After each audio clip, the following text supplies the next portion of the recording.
মেয়েদের জীবনটা যেন সমুদ্রের বিরামহীন ঢেউয়ের মতো। সকাল থেকে রাত, সপ্তাহের প্রথম দিন থেকে শেষ দিন, সবটাই কাটে কাজের মধ্যে দিয়ে। 24 ঘন্টার মধ্যে 18 ঘন্টা চলে কাজের মধ্যে দিয়ে, আর বাকি 6 ঘন্টা একটু রেস্ট। আর যদি তোমার ঘরে থাকে ছোট বাচ্চা, তাহলে ব্যাস হয়ে গেল। ওই 6 ঘন্টার মধ্যেও রাত্রেবেলা মিনিমাম 8 থেকে 1 ঘন্টা কাটাতে হবে তোমাকে জেগে। যাই হোক, সকালবেলা উঠেছি সেই 6টার সময়। বর চলে গেছে কাজে, মেয়েকে খাইয়ে দাইয়ে দিয়ে বসিয়ে দিয়েছি। তারপরে চলে এসেছি মাছ ধুতে। আজকে সকালবেলা বরমশাই বাজার থেকে গিয়ে রুই মাছ, পাবদা মাছ আর গুগলি নিয়ে এসছে।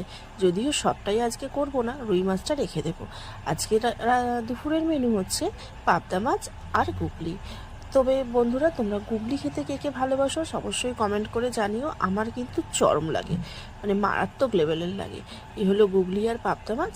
আজকের ভিডিওটা এখানেই শেষ করছি। চলো রান্না বান্না সেরে নিই, আর তোমরা কিন্তু ঝটপট কমেন্ট করতে থাকো কেমন লাগে।